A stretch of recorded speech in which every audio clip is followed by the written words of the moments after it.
Okay, are we back? Are we back? We'll give it about 10 more seconds in case anyone is seeing an ad. But wouldn't you know it? Wouldn't you know it? Right when we're covering the most important material of the day, we get cut off. Well, that's just how it goes sometimes. But anyway, the gist of it is this: the reason why sexy hiking looks so sloppy, despite being kind of a lo-fi style like Undertale, is that they are using so many different art styles in this image and font styles. You've got hand-drawn fonts, then you have Arial, default Arial. Then you have a spray paint font up here. And you've got spray paint styling, you've got solid edge styling, and then you've got like clean straight edge styling right here in the middle. And it looks like a mess, an absolute mess. So compare this again to what we saw from Undertale. Everything looks cohesive. It is all lo-fi, but it's all lo-fi with the same styling. It's all kind of this 8-bit style. And as a result, it looks much more professional and polished. So something that you'll want to start thinking about on your Project 3 is the idea of art styles. Whoever is your art or aesthetic lead on your team, you're going to want to make sure that they are getting this right, okay? Okay. So another thing you want to think about on P3 in the early game, okay? These first few deliverables, you'll want to think about credits.txt. Do not forget to add a credits.txt to your project if you use anything that is external, okay? It's very easy to go to freesound.org and grab a sound effect really quickly, and then forget to create a credits.txt and include it in your project, okay? You'll lose a lot of points if you do that, so please be careful. Let's keep going here. I'm going to show you this funny thing real quick. Has anyone heard of Seaman? So this is a really strange Sega Dreamcast game from the 90s. It was one of the first kind of lifestyle simulator games. I think it came after Tamagotchi, but the idea was you have this like pet fish. This pet fish needs your help to survive. You have to feed it, you have to talk to it and take care of it. And I do mean talk to it. This is a fish with a human face on it called the Seaman, and he will talk to you and share his wisdom with you if you take good care of it. So let's go ahead and watch a little bit. This is a weird game from a weird era, I will tell you. So, we've been talking a lot about the health of your body. That's, of course, extremely important, but it also helps to have a healthy mind. So, to that end, have you ever gone to a therapist? It seems that a lot of people think that maintaining their mental health through the efforts of a therapist is a sign of weakness. Yet, most people don't see going to the doctor for a physical ailment as a sign of weakness. Strange how people think sometimes. So, Seaman is a really, really strange game with a very strange character. And I encourage you to explore it if this kind of a really weird premise is intriguing to you. Go to the Video Game Archive when it opens back up. This is a game from the experimental days of the Dreamcast. Here's the Seaman. At this point, he's evolved out of his fish form into this kind of frog form. And you do that by talking with him. So this game actually came with a microphone. And you talk into the microphone to answer yes and no questions, and that would change what the Seaman would respond to you with. Anyway, be careful when you play this game. This is a very unpredictable little creature here, and he might say some things that you're very, very surprised by. He surprises me all the time. Okay, so that's your bit of weirdness for the day. The last thing is less weird and very cool. If you've been going through this course and wondering, okay, how am I going to use these skills? Are they going to be valuable to me, like even after I graduate, if I don't go into game dev? The answer could potentially be yes. So as it turns out, a lot of traditional companies these days are paying for people with game dev and interactivity skill sets to do simulations, to create virtual environments. This is an example of General Electric, a very kind of old-fashioned and traditional company, a very big one, that is hiring game developers to essentially create virtual training arenas for, I think, some of their AI. It's a very, very interesting kind of time to be a game developer. We talked at the beginning of the course about how companies like Quicken Loans actually do have their own tiny game teams. KFC pays people to make games for them. It's all very, very interesting. Okay, so let's go ahead and get out of this and get into your Project 3 introduction. Project 3 is your big final showcase project, and I'm super excited to launch it. I hope you are too. I hope you're very excited to get rolling. So Project 3, your big showcase project in which you will produce a game over the course of 6 or 7 weeks with a pretty substantial startup-sized team of 4 to 5 people. You will be producing these games for a pretty darn big crowd who will play them, and so we want to put our best foot forward. Now, normally during an in-person semester, we have a really lively and fun showcase event where there's tons of people in person showing up to have a good time, from professors to community leaders to the people who run the local XR and game dev startups. We have a ton of people coming through, students as well, a lot of students. Anyway, people bring costumes, people do all sorts of strange stuff. It's a really, really good time. It's really, really fun to finally see a ton of people playing your game and doing things that you might not expect, okay? And enjoying it in a unique way. So anyway, that is not quite how it's going to be this semester because we are not in person like normal. We are entirely remote. But that doesn't mean that we're not going to have a really, really good time. So let's go ahead and get to 494showcase.com. Okay, here we are.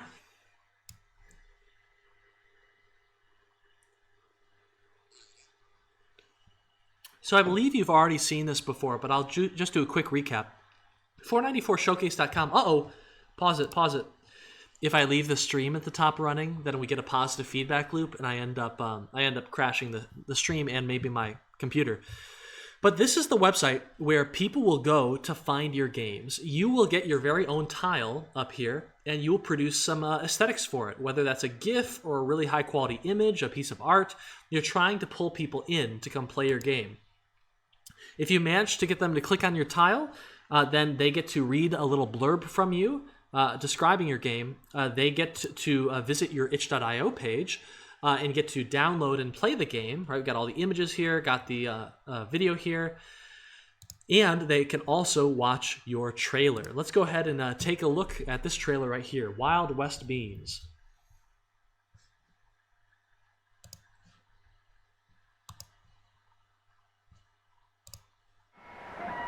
Morning, little bean. You think you got what it takes to survive the Wild West? I heard these townspeople don't really like visitors, and they're more than prepared to deal with you. Go ahead and load up your pistol or whatever you want, just start blasting at them. Boy, we sure do got plenty of guns to choose from. If that's not your style, we got something else for you. These beans will really put your reflexes to the test. Are you sure you got the fastest draw in the West? Come play Wild West Beans. Refried and reloaded. All right, Wild West Beans refried and reloaded. So all of these games have a trailer associated with them. You will be producing this trailer toward the end of the project. And to be honest, wow, that's been viewed a lot of times. These trailers they're the main way that many people will experience your game. Not everyone is going to download your game, take the time to download it and play all the way through it, but almost everyone will probably have the time to check out your trailer, okay? And so it's really, really worth investing in. Particularly, it's really easy to show recruiters who might not be able to download your game on their corporate machines, but can always watch your video. Okay, let's go ahead and keep going. At the bottom of the window here, there's this little voting tab where you can actually click and say, hey, I want to vote. Audience goers, attendees vote for their favorite 5 games, and the winners of the vote end up getting a lot of prizes.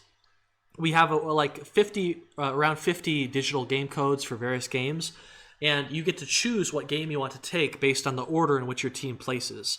So there is some stakes to winning this competition, though not a ton of them. However, there is a new thing that's happening for this semester. Has anyone in the chat heard of Ann Arbor Spark? Anyone heard of Ann Arbor Spark?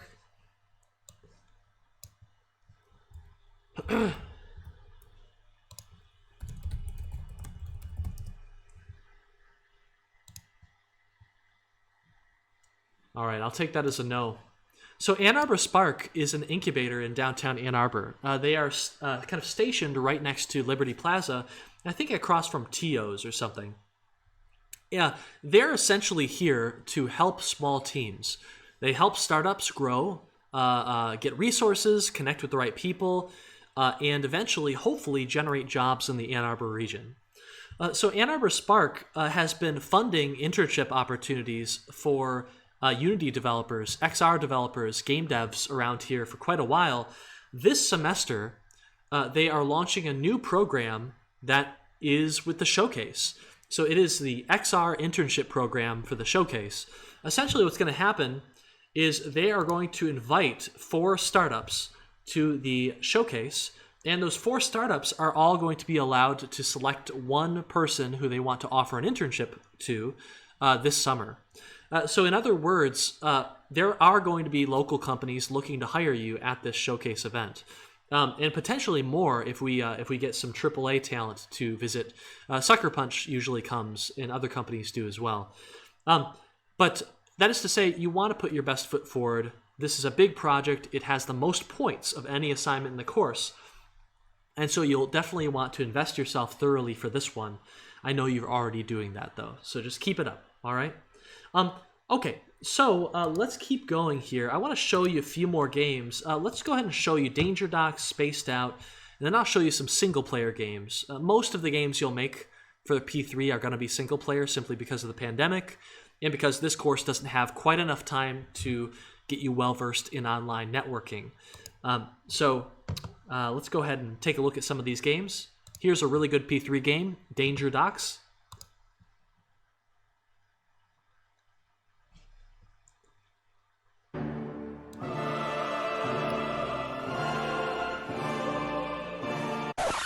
Danger Docks is a wacky 4-player surgery in which players are tasked with rescuing patients in all sorts of unfortunate predicaments. Perform surgical tasks in the wilderness.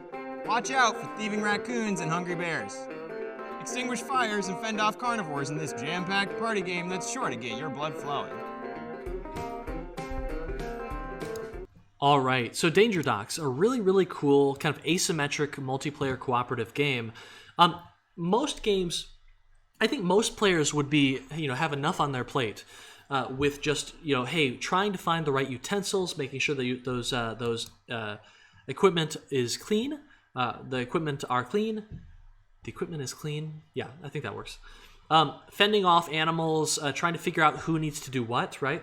One of the things that makes this design work is that you have a bunch of people on your team, but they all need to work together because you can't use one piece of equipment at the same time. And if you want to be fast, you need to have people multitasking and taking care of tasks for each other. Kind of like Overcooked. This game definitely took a lot of inspiration there. Then whoever is on the surgery bed here has to be very careful to do the proper things to help the patient out. So very interesting game. Here's another one, Spaced Out. Are you tired of your mundane life? Do you often find yourself spaced out? Well, so do we. Spaced Out is a 2v2 space game in which you and your friends race to be the first ship to get back to Earth. Shoot the other ship to cause damage and slow them down. Play as the pilot and navigate your way through asteroids, flying through green rings to get a speed boost. Turn on your shield to protect yourself against damage. As the engineer, fix your ship's gravity generator, engine, command center, and any hull breaches that may show up. So grab some friends and we'll see you back on Earth. All right, Spaced Out, a really, really cool game that is another asymmetric multiplayer game. It is a game in which the drivers of these ships on the top need to try and race their ship to the goal before the opponent gets there. What's interesting, though, is that these ships can mess with each other, and that's where the second players on each team come in. The bottom kind of screens here are engineers. that have very different roles from the driver. They actually have to walk around the inside of the ship and fix up issues to speed the ship up, to power up systems that give the ship extra capability. And if the engineers have nothing to do, they hop on the turret and they can actually help do damage to the opposing ship. So a really, really cool game. These games work because they require the teams to communicate and understand each other in order to do their jobs effectively and help each other out, thus helping the team out. Okay, let's keep going here. I don't want to show you Invisible Brawl right now. I will show you Robo Friends. This is a really exceptional one-player game in which you have to essentially team up with a bunch of robots, a diverse set of robots with their own abilities, to get through this kind of labyrinth. Let's take a look.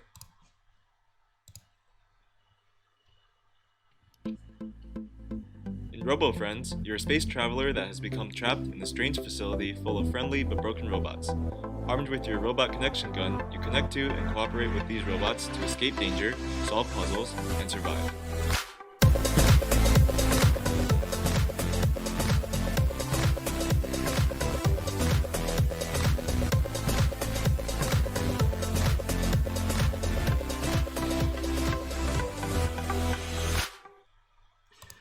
This game is another example of the accessibility versus depth question that we were talking about. This game does a really great job of getting both. Essentially all you do is you have your WASD keys, so very standard platforming movement controls, and then your mouse. You can move your mouse around and click to send out this beam. That's all really accessible. It's easy for most players to do this. However, the depth comes in when the player has to decide, okay, who do I shoot?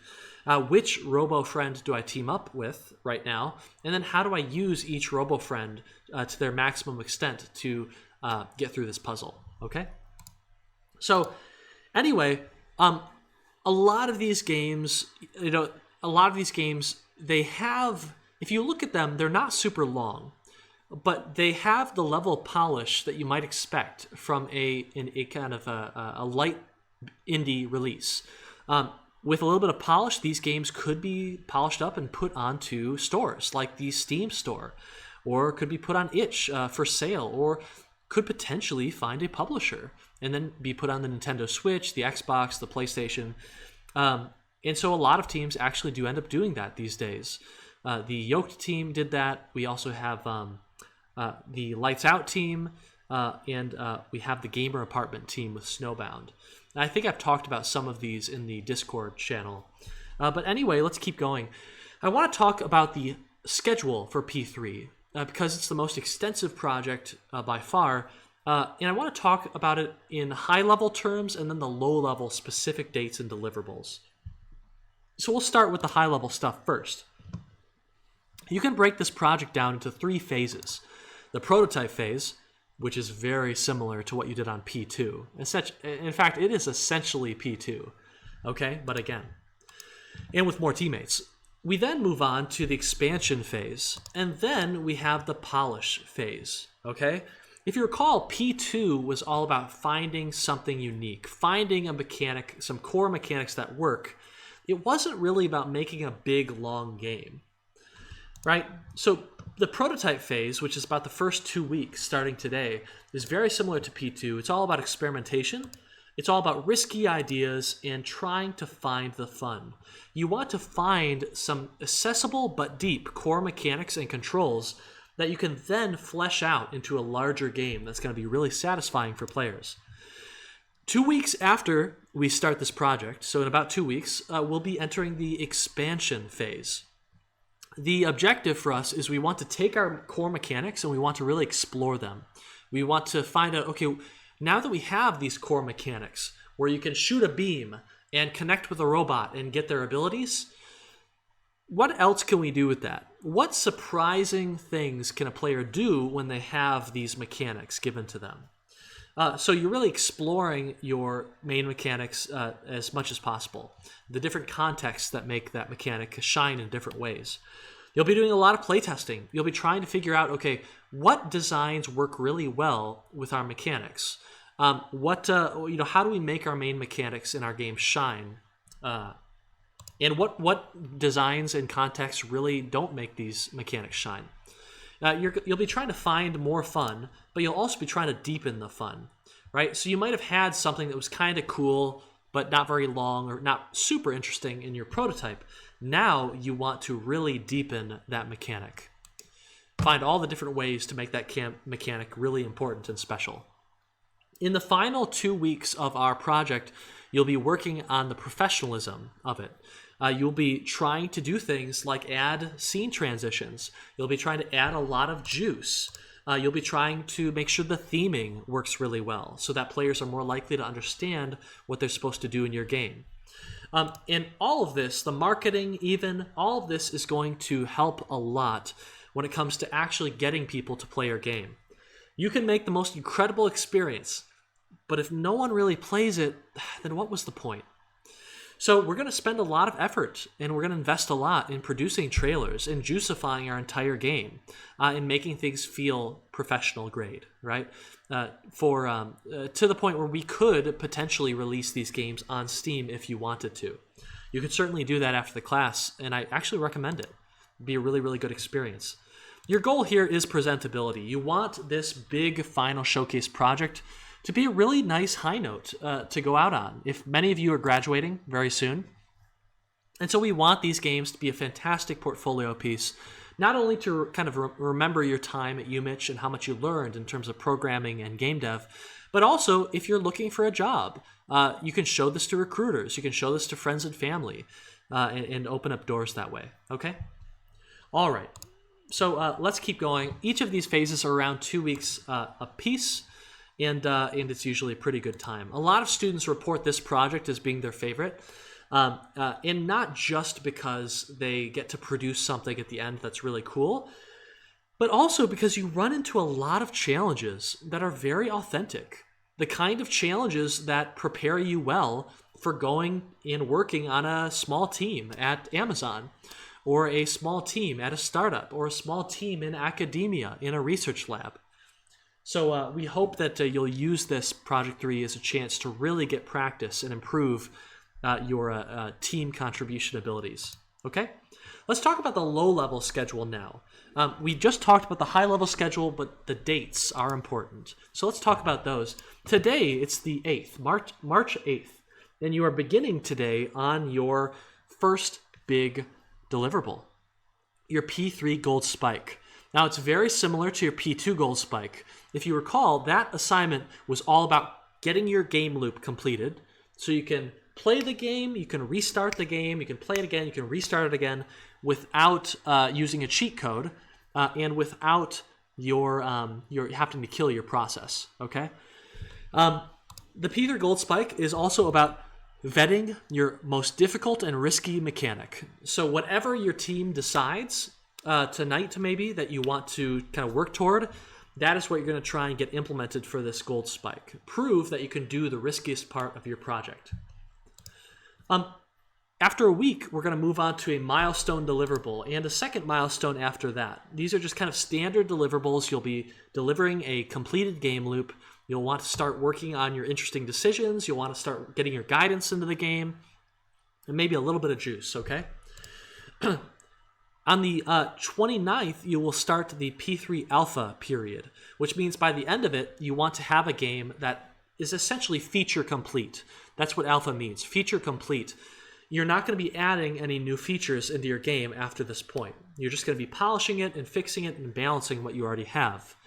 Now, that's the ideal. Often, teams will continue adding small things into their game after that point, but you don't really want to be doing that. P3 Beta is all about polishing what you have, fixing it up, tuning it, and making it into a really good experience. P3 is about getting it ready for the showcase, okay? And then, on the 21st of April, that's it. You're done. The 21st of April is your showcase event. And unlike other courses, which tend to have an exam that comes, maybe a week after the last day or a few days after the study break, 494 is done, essentially. After that showcase on the 21st, which is on the last day of classes, you don't have any exams, you don't have any big project deliverables to submit.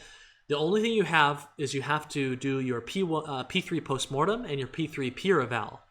And then that's pretty much it. You have a ton of time to do those, so you don't have to worry about those at all. you can move on. You can think about your other classes and relax. You will certainly deserve it on the 21st, okay? During this entire period, you will also be thinking about your P3 project management. Tonight, it might be kind of late tonight, but you should have your teams merged together, and you should have your P3 Jira projects created. Now, if you haven't, if you are like a team of two, if you have a team of 2 or 3, that's not quite large enough, you should still register for the P3 through the P3 project form, because otherwise we might accidentally break you up as we try and merge teams together to get them to sizes of 4 or 5. Okay. So please be sure to fill that out, and if you don't have enough names, just put ... put anything, put a dummy value into that form, okay? So please get that done. Okay, P3 research is going to come in just like P1 research and P2 research did. It's going to come in kind of, not immediately at the start, but a week in or so. By that point, in about a week, you'll want to have kind of a firm idea of what genre you want your game to be in with your teammates. As soon as you know that, you can start to research other games in that genre so you can get a really good feel for, okay, what is quality? What does it mean to make a quality platformer? How do you make the controls feel good? So, if you know you're making a platformer, you'll go play games like Celeste. You'll go play the latest Mario game. You'll go play games that will inform you in how you want to make your platformer. Likewise, if you choose a different genre like horror or a different puzzle genre or racing or something like that, okay? When we get late into the project, we will start thinking about your marketing materials. We'll start thinking about things like your trailers. Your first trailer, you'll have a week to do it. You will be recording gameplay footage. You'll be implementing some cheats into your game so that whoever's recording your footage can get really interesting shots that normal players usually can't get. And you'll be putting them together and doing a voiceover of your pitch for your game, your log line. You'll put that all into a video. It'll probably be a bit sloppy, but that's okay. It's just a draft. We will then watch all of those videos together, give you feedback, and then you will have your marketing final. And you'll create the final version of your trailer. You'll probably re-record some footage, maybe at a higher frame rate, and then you'll have it ready to go for your showcase. You'll be able to put it onto your itch.io page, and you'll be golden, okay? All right. About halfway through your this development period, we will start posting dev blogs. So you will be required every week to post dev blogs detailing what did you change, why did you make those changes, and then what is coming for the future for this game, okay? We probably won't post them to itch.io.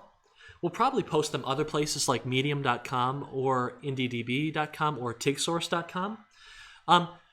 But the reason we don't do it on itch.io is we want to release at the very end on itch.io when your games are already complete and in a good space. Because that is when you'll get most of your hits for your game, during those first couple of days of release. So we don't want to release on itch.io until we are ready. And then, of course, after the showcase, you have the P3 postmortem and P3 peer evaluation as well, okay? All right. You can learn all this information pretty easily by just looking at the course schedule. What you'll see is that today, we have our Gold Spike, P3 Gold Spike launching, but then every single week, every 7 days on Monday, we have a new deliverable that's due, okay?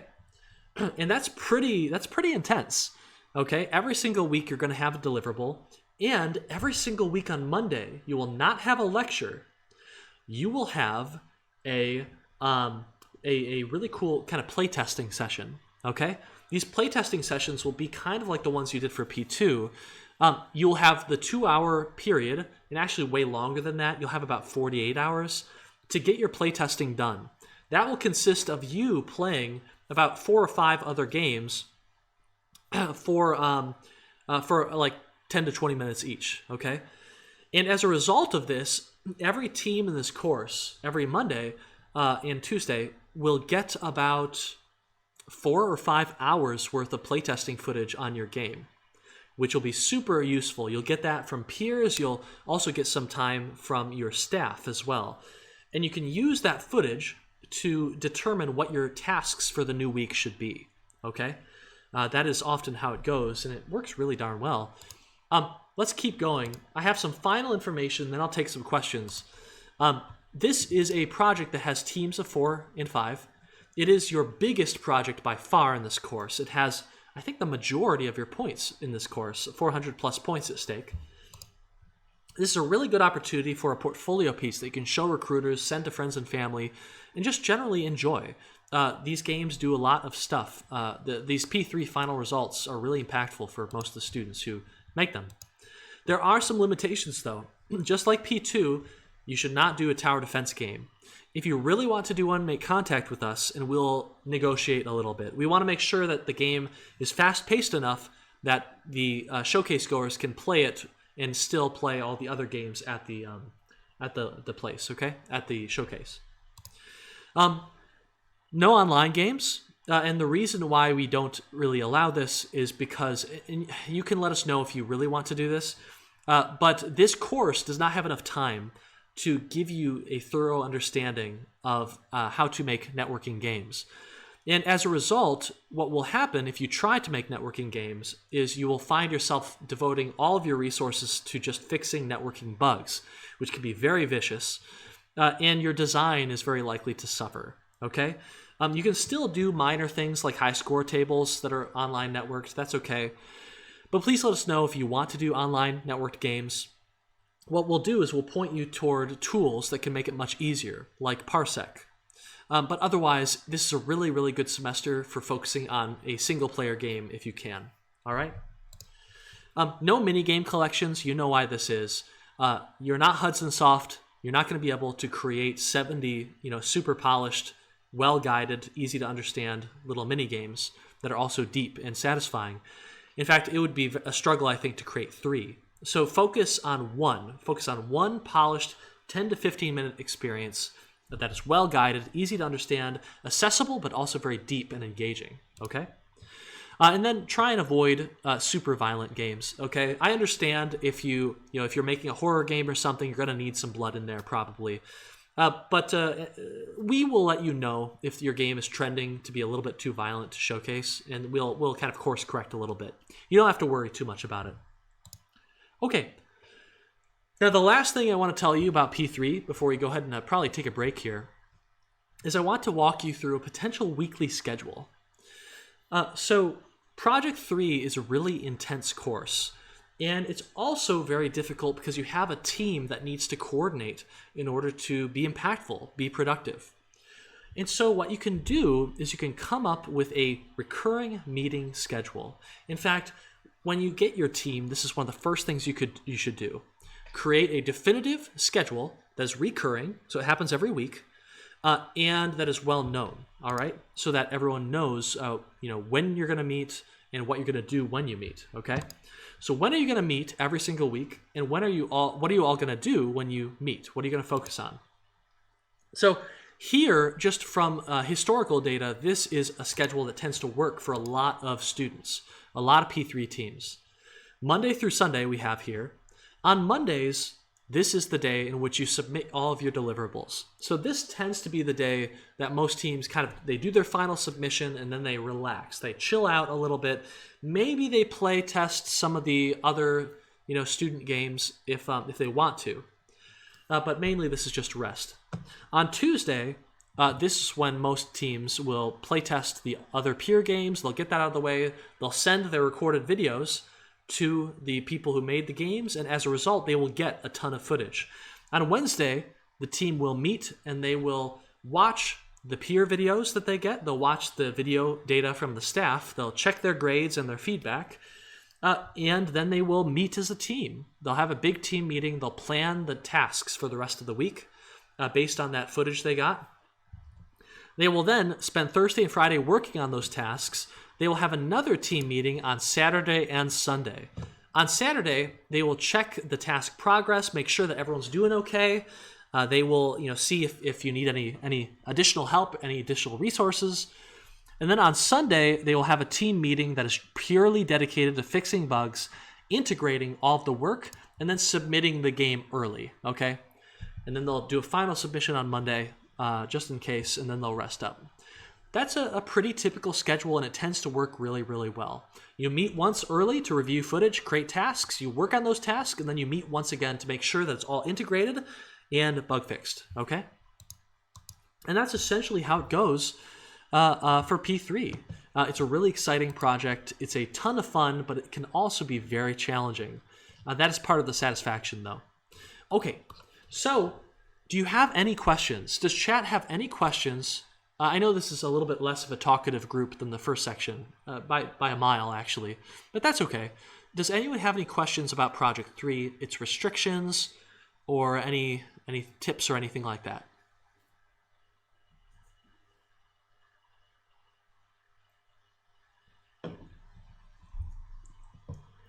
Can we build on P2 code for P3?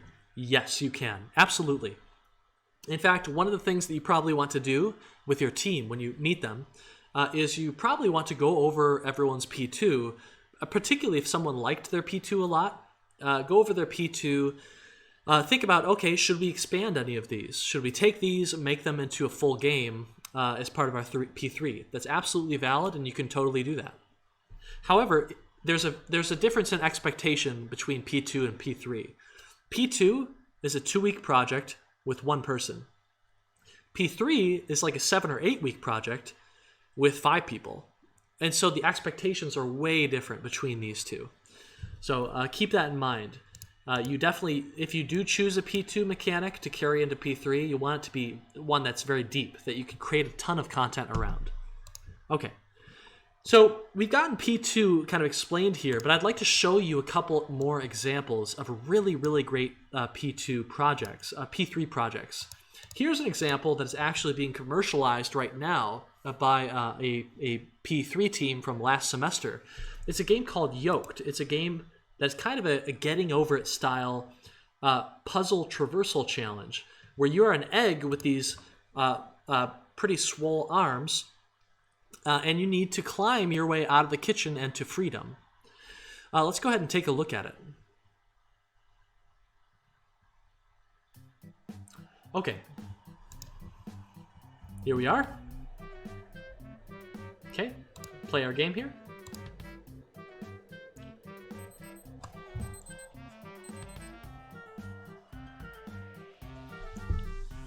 All right. So this is a game in which you actually control each arm. And you do this, you control the right arm by moving the mouse around like this. And if you click, you actually can grab onto the surface, okay? The WASD keys move your other hand around, and spacebar lets you grab with that surface. So you can actually use your arms to climb, okay? Now you have to do this, and it's really pretty tricky. You have to learn how to climb to get through this environment while avoiding traps like the spatula here. There's a little bit of lore and story going around. You get to see your fellow escaping eggs. Okay, let's go, let's go, let's go, let's go. Oh no, oh no. All right, I'm fine, I'm fine. Oh, okay, go, go, go, go, go. This really is an excellent P3, I gotta say. Okay. All right. So you can see this is another game that has a pretty simple set of mechanics. It's really just you're grabbing the surface and you're trying to master that one mechanic. It is very deep, however. It's very deep, and they've got little guidance here that helps you a lot as you go from location to location.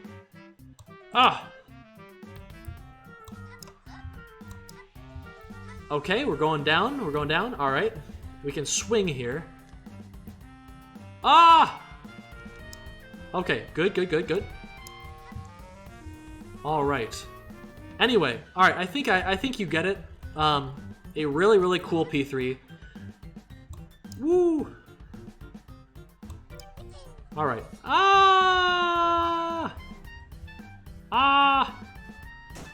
Okay. Good.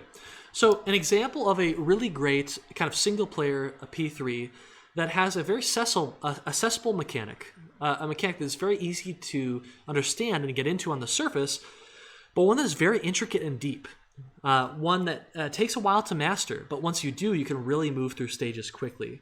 The game takes players about 15 minutes to complete, which makes it the perfect length for Project 3. It has a fantastic art style and is very cohesive, and as a result, it just took it away at the showcase. They just nailed it, and I think they won the showcase that year. I can't quite remember if they did, but they placed really, really highly.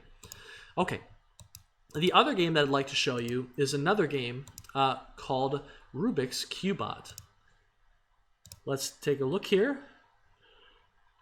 Where is it? Where is it? Here it is. Rubik's Cubot. Now, this is a single-player puzzle game that has you playing as a little robot and kind of traversing this world that's filled with Rubik's Cube puzzles. And you solve these Rubik's Cubes in order to progress through the stage and discover a little more bits of lore and discover what's going on. Yeah, very, very cute game.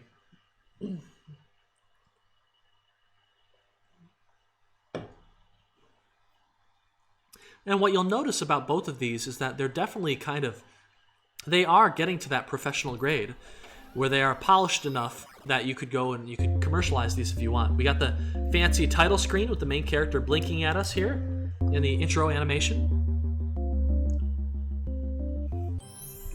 Okay, we got a little fade, a little screen transition here.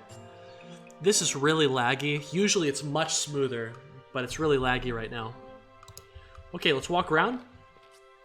We have little bits of lore, little files. These files are really good at getting the story across without coming across as being like a manual or too much text. So we can select difficulty. We can select the green one to get more turns and more chances. We can get the red one if we want a really hard time. We can use Q and E to change stuff. Okay? Alright, so let's go ahead and grab the easy one. Okay. We found another file. This one tells us what we are. We are Cubot JS. Oh, Cubot 05 maybe. Our objective is to find Cubot 4. So here we are. Hello. Cubot can rotate parts of the Rubik's Cube using battery power. We can walk on the cube. Our location is an empty park. We're active, and the current date is 2494. I see the reference there, and I like it a lot. Okay, so. All right, we're walking along here. Here we go. Good, good, good. Got a checkpoint. All right. We now have some information on Cubot 4. So number 4. Her label is best friend. Her location is unknown. This Cubot status is missing. So we are best friends. All right. And they're currently under maintenance. All right. So we have to go on a rescue mission here. So we have just-in-time control. So at the exact moment that we need to start rotating stuff, we get the controls here. Perfect timing. Go ahead and rotate it. Go by. Okay, and then we can go ahead and match the arrow here, and bye-bye.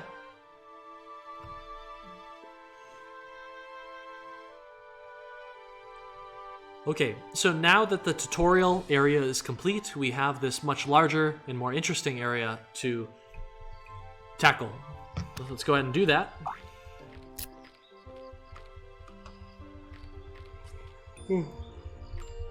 Ugh. Okay, my controls are lagging quite a bit. That's okay. It runs much better when it's not in the web browser, and I'm not recording. So here's a really good instance of the team using aesthetics to tell you and guide you. If you go to the right here, you experience much more challenging puzzles. However, if you continue on to the left, the puzzles are much more gradual and a little bit more friendly.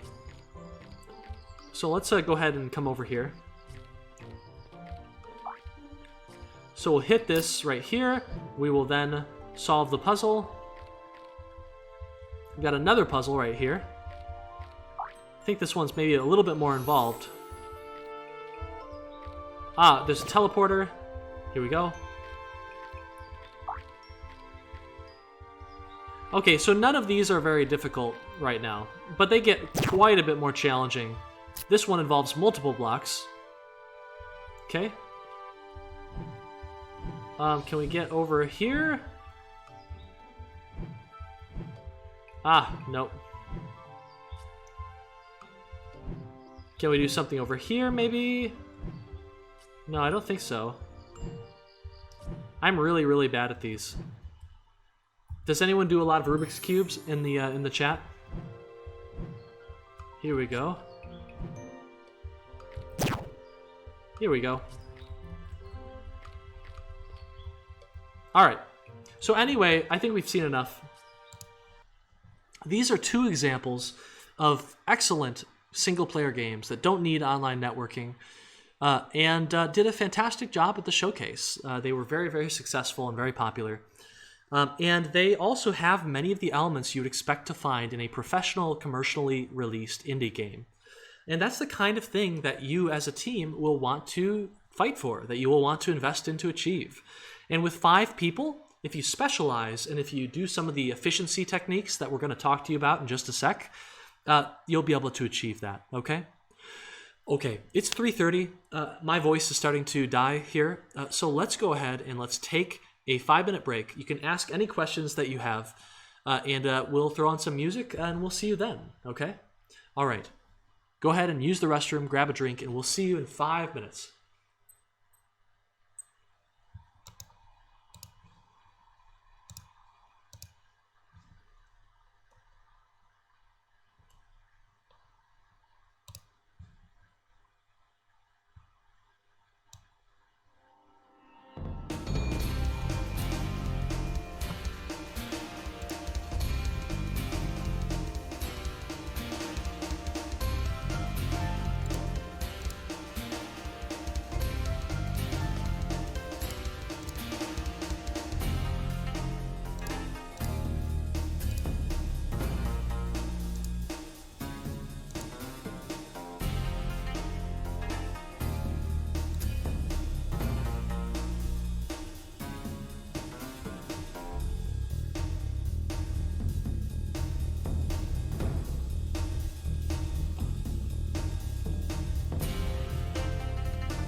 Oh, does anyone know what kind of game they want to make for P3? Have any teams decided what they want to work on?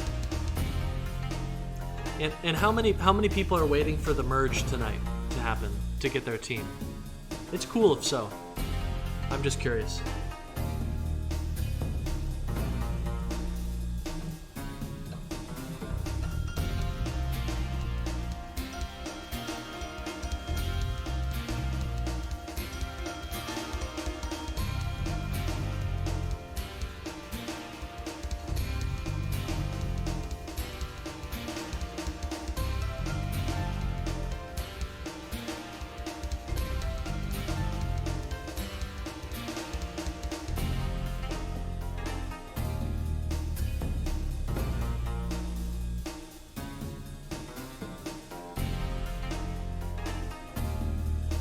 Ugh.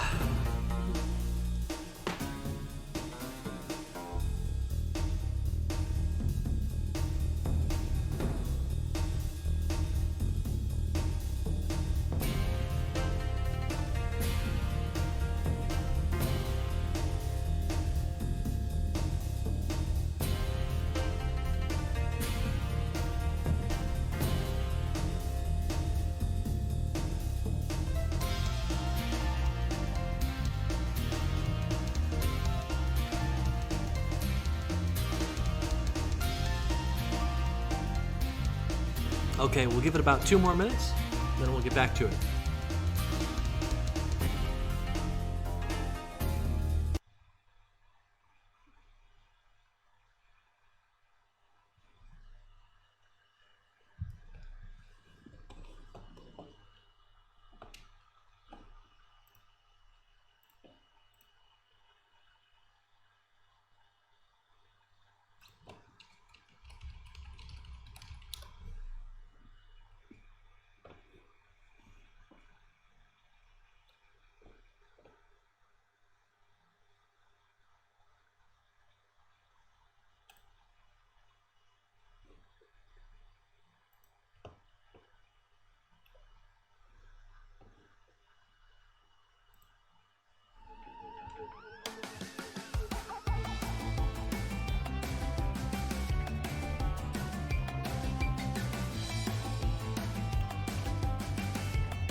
Okay, so let's get back to it.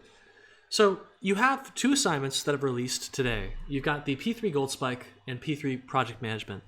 These are both very similar to previous iterations of the assignments for P2.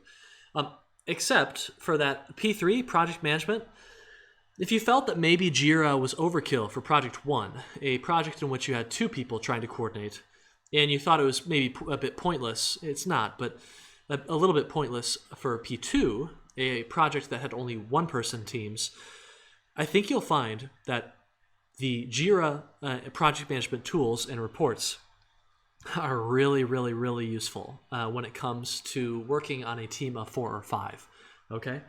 So please take the P3 project management project seriously when you get your Jira project sometimes tonight. We'll do our merge tonight, and then you'll be fine. Okay, so let's go ahead and talk about working in teams. Now, last time we did talk about this a little bit. We got through the first slide set essentially, but we talked about the kind of pragmatic technical issues you're likely to face, like starting today. All right, and those consisted of merge conflicts. And we had some techniques that are relatively successful for reducing the number of those that occur and the number of work that gets wasted. One thing you'll want to do right away is you'll want to set up everyone with their own lab scene. You'll want to essentially have one person, a DevOps lead, who controls the production scenes and integrates finished prefabs, who kind of manages the version control approach that your team decides on. Git repository poisoning can happen when you push a big binary file that Git is not very used to, that wasn't really designed to version control. When you push that into the repository, it's going to blow up your repo, and then suddenly no one will be able to access their version control. That's not good. You can use Git LFS to track large files using pointers, and that can be really useful. You'll also want to think about spaghetti code, coupling, and odd interfaces. You will, for the lack of a better word, you will want to create your components and your systems in ways that make them idiot-proof, okay? And I really don't like that phrase. If anyone knows a different one I can use, let me know. But you want to make sure that even if your teammates are, maybe they're having a bad day, maybe they're not thinking very deeply or thoughtfully about how to use your stuff, maybe they're in a rush, who knows, maybe they just lack knowledge on how to use your system. No matter what, when they go to use your components or use your systems, it just works. It's the Todd Howard saying, it's the Apple saying, right? It just works. No matter how you use it, you can't accidentally shoot yourself in the foot. If we write good components and if we use kind of standard design patterns, there's a very good chance that we will have stuff that you can't shoot yourself in the foot with, which will make everyone more productive. It'll keep morale up. It will minimize the amount of time you need to spend communicating and interacting, which is always good because that's slow. Design pattern usage. So consider things like the event bus, observer pattern, singleton.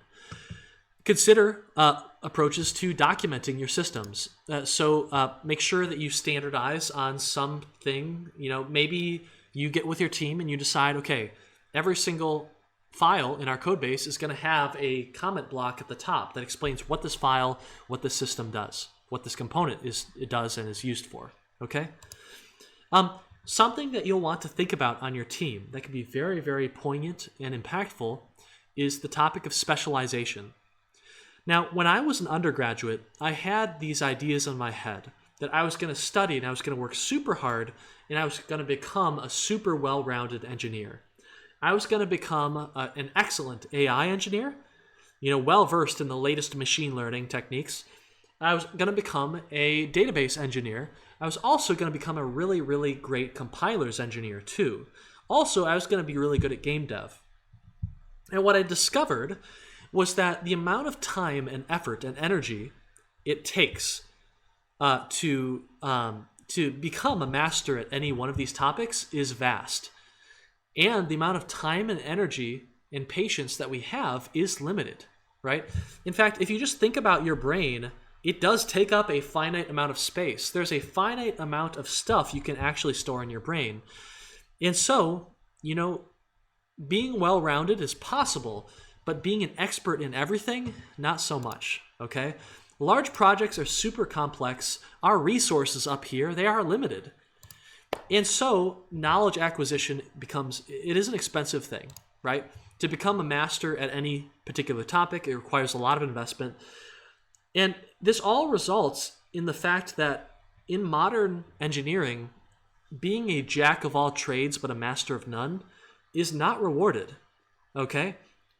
Teams tend to not go all that far if all they have are a bunch of generalists. Usually, teams want to specialize eventually. They will have people who are jack of all trades, but they will always have at least one specialty that they're particularly good at, very passionate about, and that they can invest a ton of time and energy in.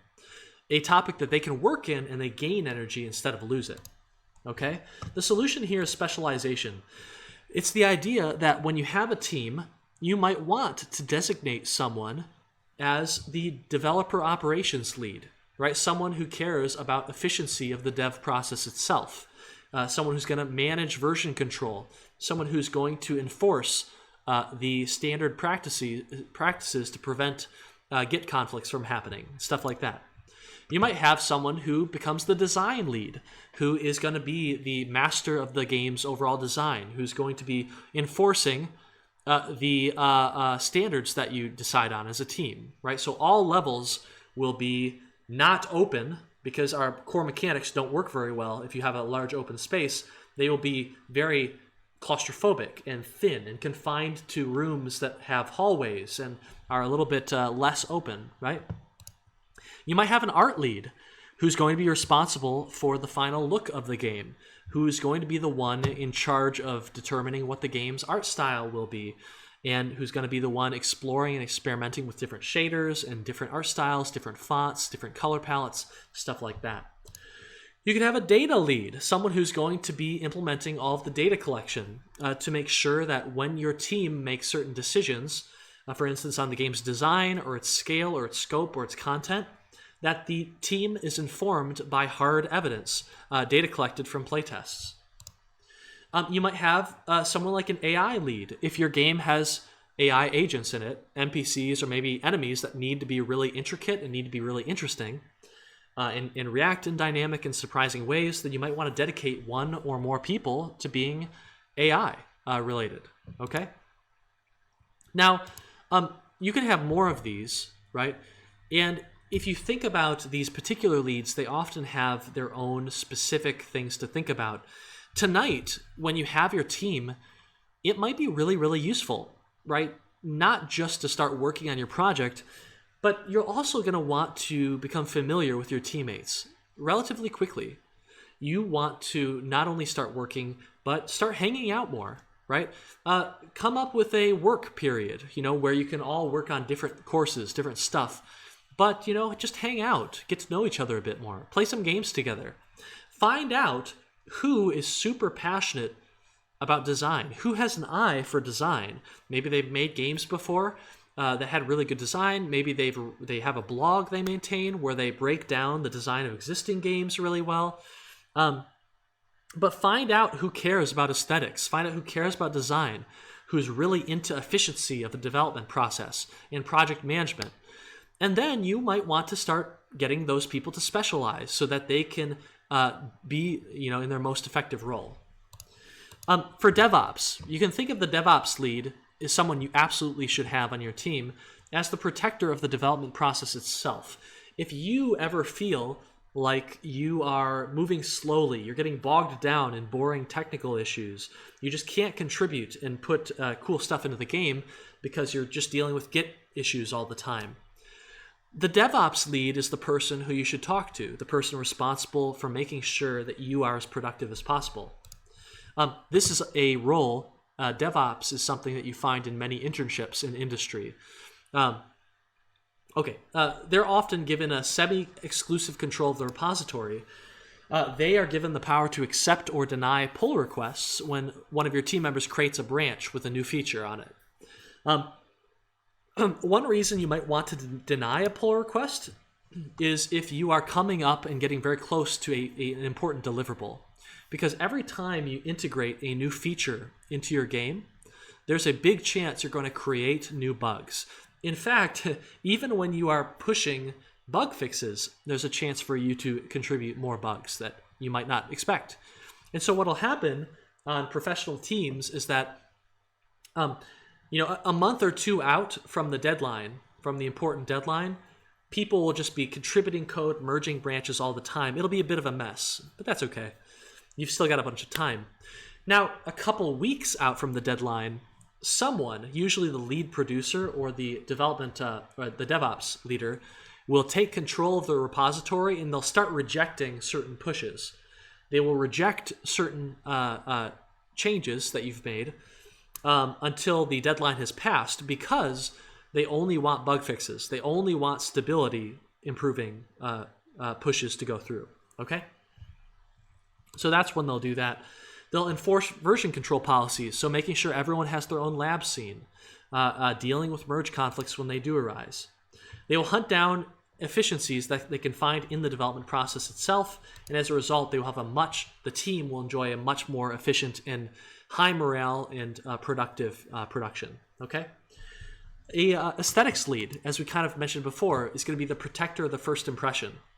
So people will play your game based on how your game looks. That is the first thing that they will notice about your game, how it looks. GIFs, screenshots do not come with sound.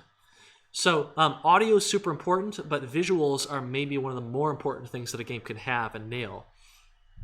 So this might be a team instead of an individual, but this is someone who's going to invest a lot of time in art style, in making sure the game looks cohesive and making sure it sounds pretty good, pretty natural. They will be investing time in the game's juice, its charm, its characterization. So, do your characters, are they lovable? Are they interesting? Are they fun to play as? Does it feel good to control them? Does your art style, does it really fit with the theme of your game? Does it fit with the theme and the gameplay mechanics? This is the kind of person who might be running some experimental shader stuff. They might be playing around with post-processing a lot to try and get your game to have as unique an art style as possible that is still visually pleasing and articulate, so players can still read information well. They'll be considering things that are likely to be forgotten, like fonts. Is this the perfect font that gives our player the correct feeling in this situation? Do we have the right camera angle in each scene? Do we have a camera angle that is really oppressive when it needs to be? So like a top-down camera angle that makes your character look small. Or do we need to have an inspiring camera angle that makes your character look huge and ready for any challenge? So we'll take our camera low and point it upward, right, at the character. Are we going to have some sort of color palette that's going to be cohesive and make our entire game look like it's very vibrant, or maybe it's kind of washed out or something like that, or maybe it's very warm because we're a game that's set in the desert.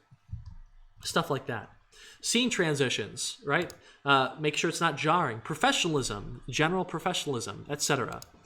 The level design lead, the design lead, not the level design lead, is someone who's going to be fighting for the fun, trying to find the fun, doing a lot of prototypes, essentially. Everyone should be part of the design team early on. When you are just trying to find your core mechanics so that you can then expand them in weeks 2 through 4, you're going to need as many people as you can get to be experimenting, to be trying out new mechanics. Maybe you've got people trying out different items, different power-ups, different core mechanics, different level designs that put a pressure on your core mechanics in different ways.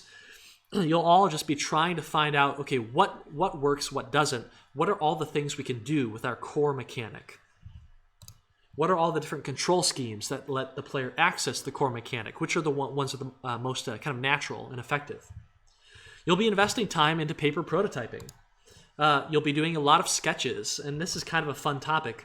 I have a question for you, chat. I'm going to show you these 3 sketches, okay? Concept art is really, really important, and this is all concept art for a very well-known movie franchise and from a very well-known and well-paid director. So, chat, what do you think these sketches are showing? I'll give you a hint. It's from a movie. What movie do you think these sketches are helped create.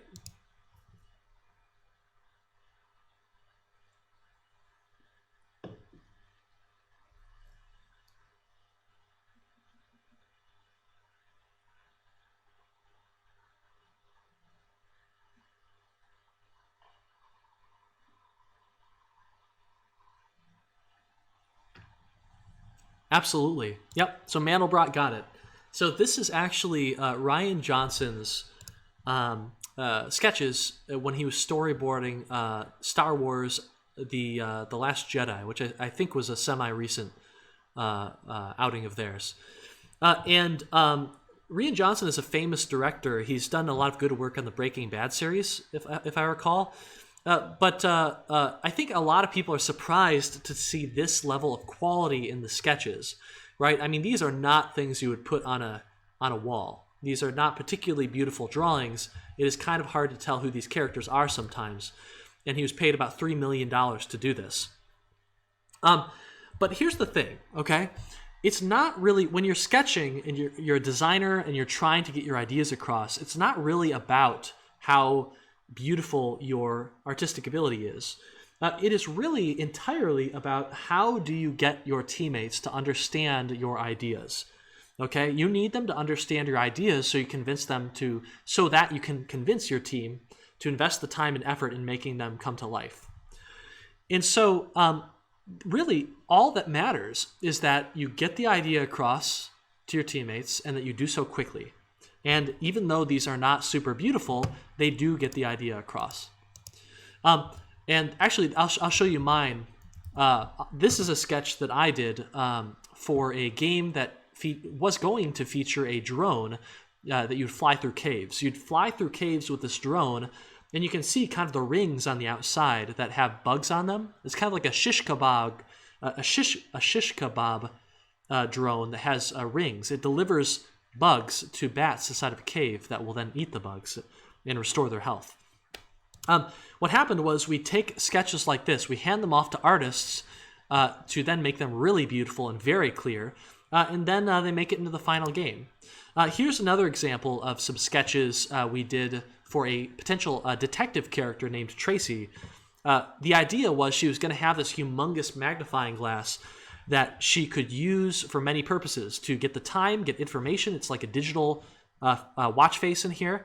Inventory, statistics, and then of course, since it's a big metal object, you'd use it to beat your enemies with it and do some combat as well. And then we were able to actually go and animate her, which was really cool. But the idea here, and that video always blocks me right here. The idea is you draw out as much of your game as you can so that when it comes time to implement, all of your team members kind of know what's going to be created. They know what's coming because they see this beautiful concept art. This is concept art, by the way. It's not the final game. It just looks that good. They know what's coming, and so they can work on their pieces while they consider the whole, right? They can work on their part with the whole kind of in their mind that will cause them to be more compatible with everyone else's work. It'll help everything become more cohesive if you have good concept art and good sketches to guide everyone to the destination, okay? To the finish line. Then we got some more examples of this, right? Artists, when you're commissioning stuff, they'll always send you a sketch that's really cheap, and it's easy to throw away if you don't end up liking it. But if you do like it, then you can justify investing the resources to finish it, okay? So, yeah, level designers. If you find lead designers. If you find yourself on the design team on your project, and all of you will in these first 2 weeks, then you should really do sketches, okay? Try and articulate your thoughts via sketches or via some sort of visual mock-up. Okay. Think about control. Think about controls often. Think about, okay, could we simplify our inputs to make the game more accessible without losing any depth in our mechanics? You're going to want to do some prototyping. You will be knocking out kind of unique and novel features in a quick and dirty fashion. You'll probably be throwing away a lot of code in the early on. And you shouldn't feel bad about that, right? One of the best ways to have good ideas, my mentor Jeremy Bond used to say this, people people often wonder, how do I come up with good ideas? And one of the best ways to do this, anecdotally from my experience and from the experience of many other people, is to generate a lot of ideas and then figure out which are the bad ones and then throw those out. You'll only have good ideas that remain. So it sounds almost comically like trivial, right? You want good ideas? Generate a ton of them, throw out the bad ones quickly, and then you've only got good ideas, right? But it does work, okay? And prototyping and being really fast and figuring out which ideas are the bad ones is really important. You sketch them out, that'll eliminate some ideas because you'll find some problems just through the act of sketching and thinking about your idea. But then you can prototype it in Unity and you'll discover what the other poor ideas are, and then you've only got the good ones. Okay, some extra notes on the topic of specialization. One of the reasons that we specialize is to avoid diffusion of responsibility. Chat, riddle me this, chat. Have you ever been on a team where no one really seems to care about the project? Or maybe, people care, but people kind of assume that someone else is going to solve the problem. Like, oh, someone needs to do this really hard thing. Well, bye-bye. I'm sure one of you will do it. You're all so smart. You work so hard.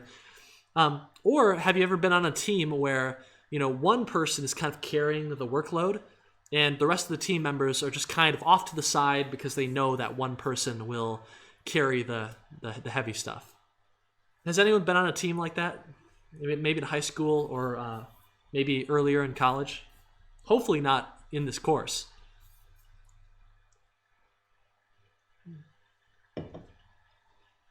Has anyone been on a team like that?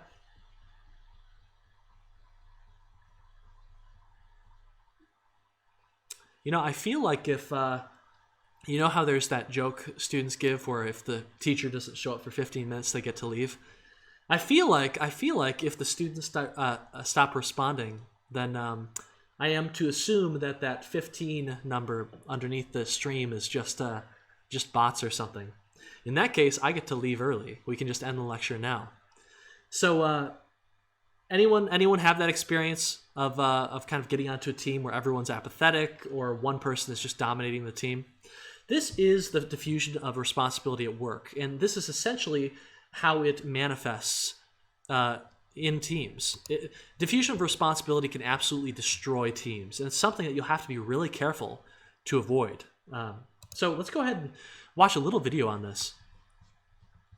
You might have heard of something called the bystander effect, which is a manifestation of the diffusion of responsibility that can happen out in public, and it's a really, really sad one. Let's take a look. Plays like this street in New York City.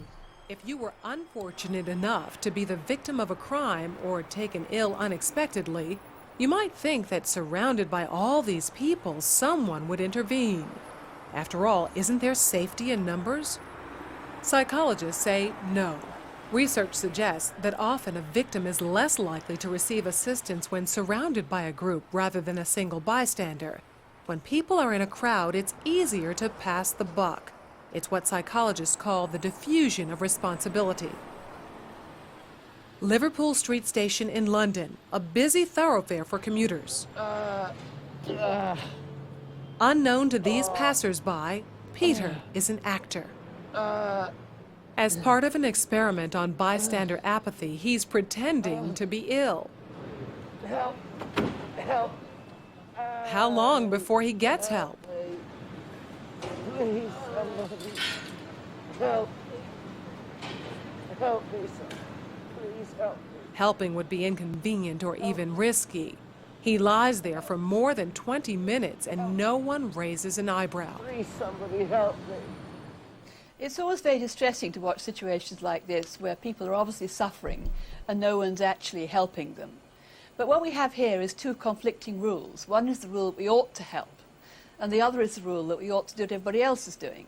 And here you have effectively a group of strangers who are exerting the pressure not to intervene, not to help.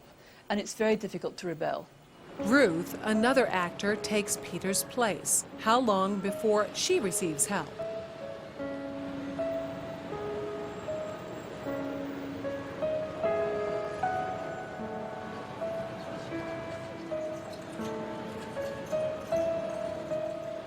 4 minutes later, and 34 people have passed without stopping. Well, people don't really want to know. They just haven't got the time. Well, they have got the time, they just don't want to get involved. Unwittingly, these strangers have silently formed a temporary group with a rule: don't get involved. They're afraid to stand out from the crowd and won't take action if no one else does. This woman has clearly spotted Ruth, but she conforms to the rule and does nothing. Watch what happens, though, when someone else helps. You alright? You alright? Yes, thank you. Sure, you look a bit clicky, you know what I mean? She suddenly finds herself in a different group with a new rule: to help. You want to sit up? She don't look well, does she? You alright, yeah? Sure. First I thought she was dead. Then I sort of checked to see if she was breathing or not. And I looked around and I couldn't believe that no one had noticed her, because there was a bloke sat there just absorbed in reading a newspaper. This time, Peter's dressed as a respectable gentleman. Now that his dress is in keeping with those around him, how long before he's rescued? Hello, sir. How are you today? I'm alright. 6 seconds. She even calls him sir, and suddenly everyone's a good Samaritan. Do you suffer from epilepsy? No. Why you're lying on the floor in the rain? Because he's part of the right group, everyone wants to help. I would just hate to be in his position of feeling ill and nobody helping and walking past, so I'd just like to check that he was okay. And I thought, well, it's wet, so he must really be ill because he's going to ruin his suit anyway.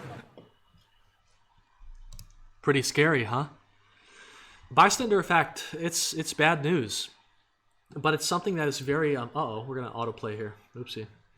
But it's something that can very easily happen, and not only out in public, but also to just about any team. The idea that, hey, we have this game, and, oh, you know, it has this really nasty problem. It's got this awful bug, but, you know, I'm sure someone else will take care of it, right? I mean, oh, Jim works really hard. Sarah works really hard. She's like the leader of us, of our group, so she'll fix it, right? And if enough people think this, then nothing eventually gets done. The issue persists longer than it should until suddenly the team finds itself in a bit of a hole.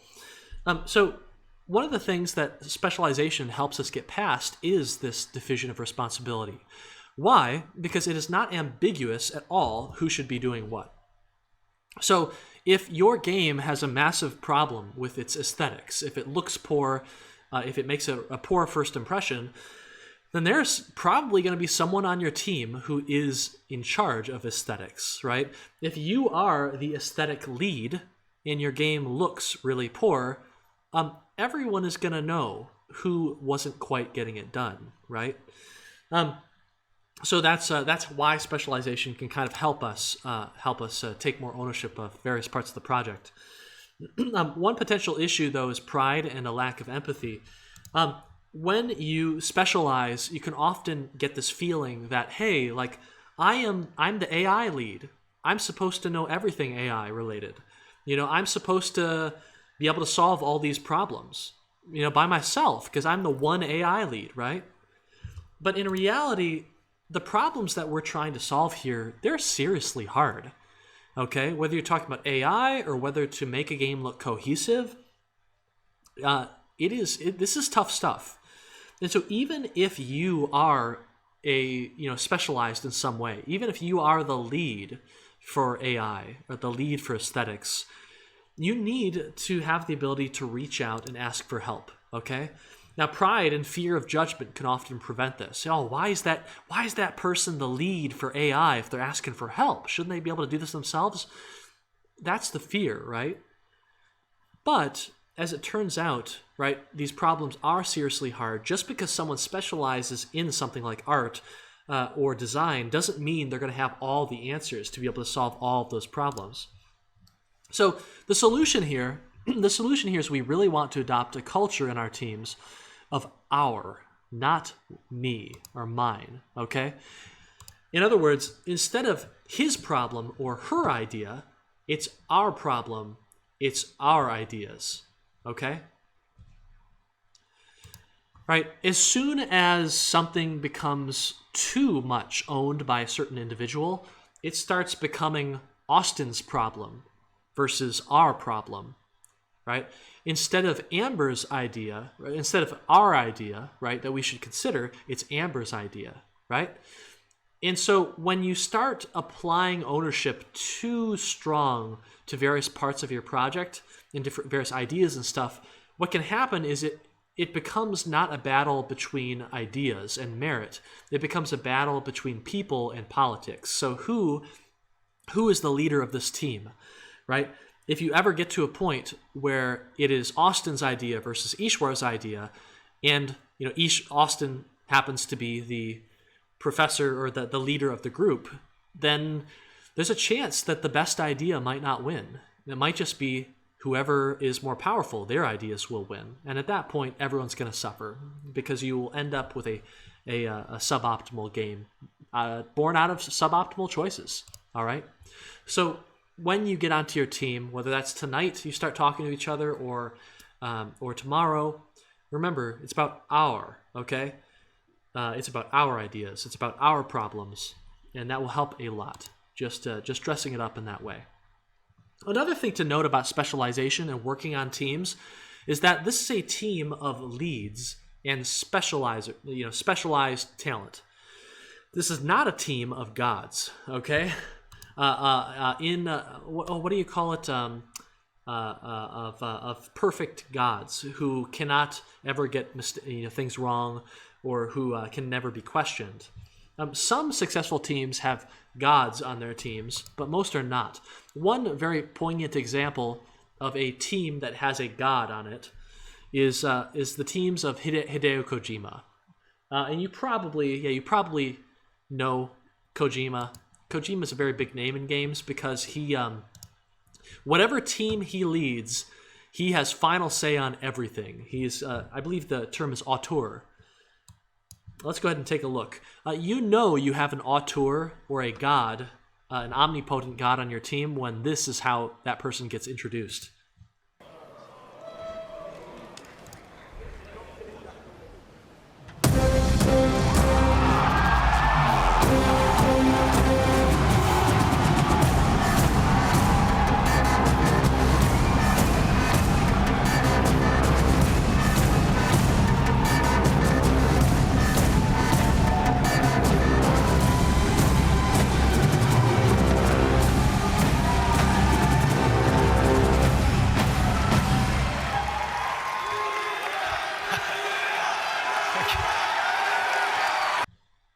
Okay, so yeah, that is when you know you have a god on your team, when the floor underneath their feet actually digitizes out of thin air.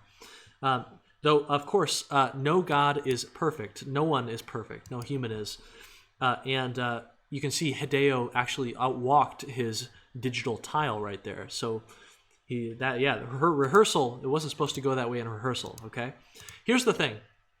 When you have members of your team that are super powerful, it doesn't really matter if they own the entire game, right? And they have decisions on literally everything, like Hideo Kojima, or if they own their own little corner of the project, like someone owns and is the god of AI, someone owns and is the god of aesthetics.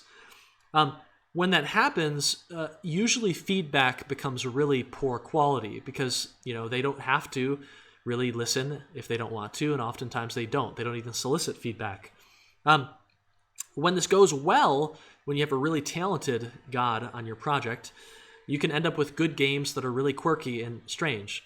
And when you don't, you can end up with an absolute mess, which is usually still quirky and strange, but just no fun at all. Kojima certainly has experience with both of those outcomes. But on your team, right? On your team is going to be like most other teams, which is to say that you have leads, not gods. Okay? Everyone should be willing to give and receive feedback from just about anyone on anything. All right? That is to say that you might be the aesthetic lead, but if your teammates don't like the way your game looks, you're not doing your job very well. Okay? And you'd better take their feedback and their ideas on how to fix it up. Okay? To how to get your aesthetics, your little department, back on track. Consensus should still be the rule, even though you specialize. In other words, just because you are the AI lead does not mean that you are the final say on what quality AI looks like. and where you should take your AI. In other words, you shouldn't be dragging your team through your own personal decisions. You should have ideas on where your AI should go and what its weaknesses and strengths are, and you should take that to your teammates and get their consent. You should get their blessing to make big changes in the area of AI. Okay, you work for your team. Okay, they don't just simply follow you. And you should think of this as, you need to convince. If you have poignant ideas about where your game's design should go, and you're the design lead, then you should make a case. You should build a good argument. You should bring evidence and prototypes and other games to your teammates to convince them that, yes, this idea that I have, this idea that we have, is the right idea to go with. Leads should make the case to their teams, should work to convince the teams themselves. And in this model, it's almost like having an external stakeholder, because your teammates serve as a check on your worst ideas. They give you more impartial feedback, which can lead to a more positive outcome for the entire team at the end. I think the final thing that we'll probably talk about here before breaking, we moved a little bit faster than the first section, is the topic of tools, okay? So tools are really, really important and impactful. Think about the issue of knowledge sharing. So you need to share knowledge with your teammates pretty often, maybe 50 times per day. You are making changes, you are updating how to use certain components that you built or certain systems that you built. Maybe you spot a bug and you're not sure if it's a bug, so you want to send that footage of it to your teammates, and so that they can tell you whether it's a bug or whether it's going to be fixed or whether that's the final design and what you should do about it, okay? We want our process of knowledge sharing to be as low friction as possible. And one of the best ways to do that is to be in person, right?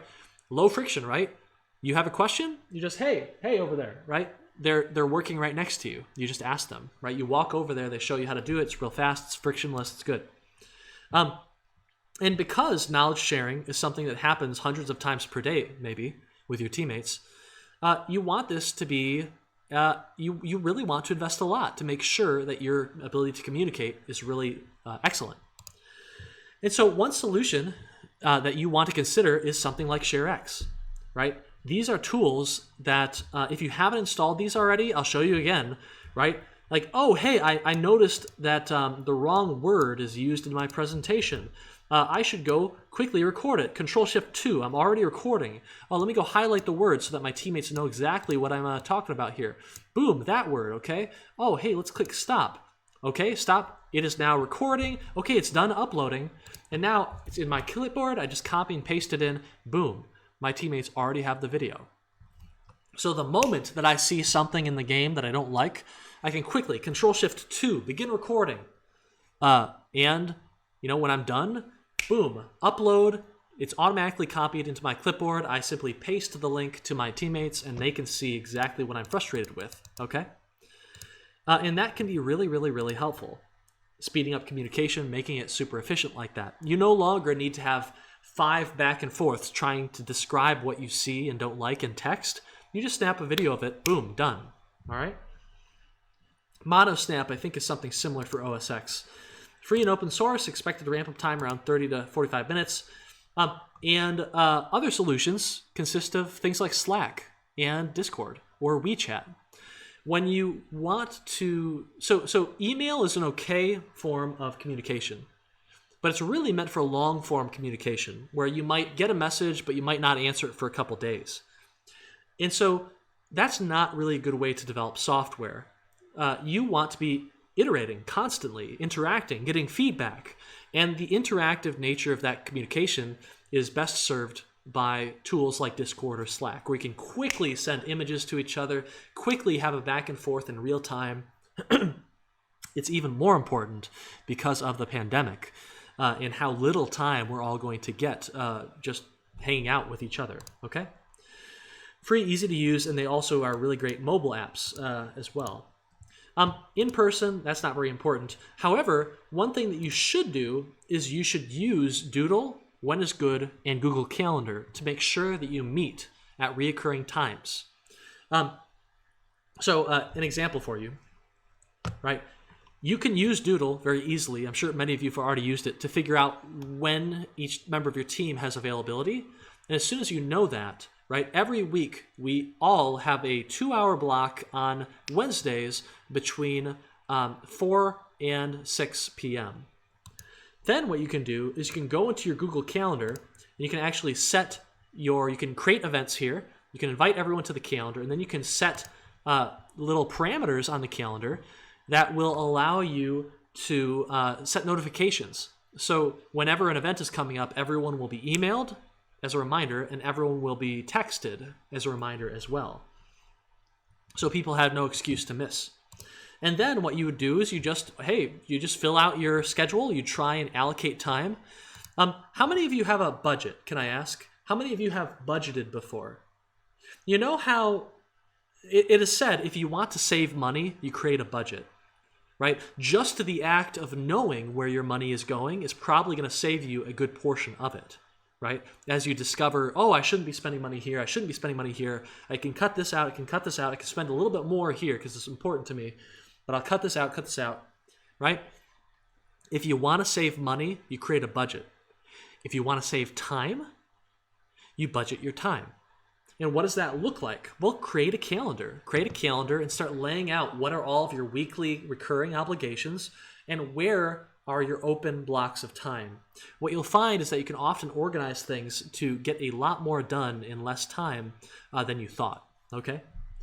So that is essentially it for today, okay? We'll go a little bit further and we'll talk about some nasty issues that can crop up and how to do things like determine your leads next time on Wednesday, just a couple days, okay?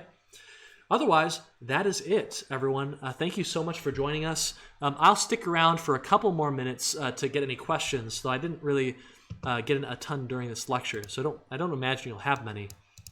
But thank you all for joining us. I'll turn the music back on, get some Crash 4 going on, and yeah, I hope you have a fantastic time with P3. Please stay tuned for the JIRA projects, which should be releasing tonight. All right, feel free to ask any questions that you have.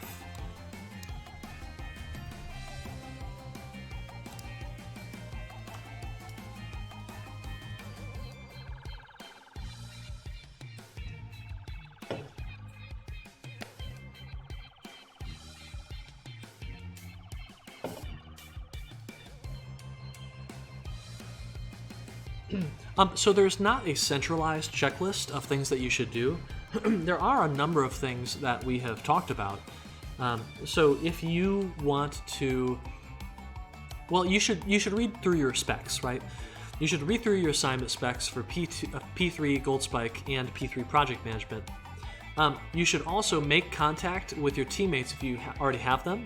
And if you don't have them, you should wait until tonight when you'll get your JIRA projects, but you'll also get your final team assignments.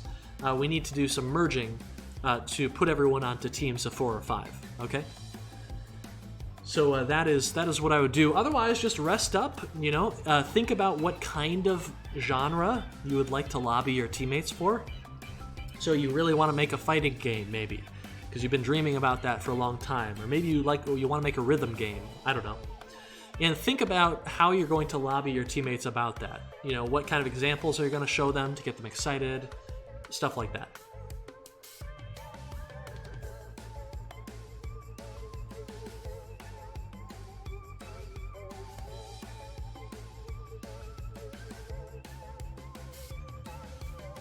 Yeah, no problem. No problem. It might be kind of useful if we had a central document. I'm not sure how many students would actually use it, though. I don't think too many students even come to the agendas that we post here. So hopefully everyone grabs the code that we've been posting in the agendas. But anyway, all right. I believe that's about it. Hey, everyone, thank you so much for joining us. I wish you the best of luck on P3. Please rest up a little bit and look forward to tonight. And we will see you on Wednesday. Take care, everyone. Bye-bye.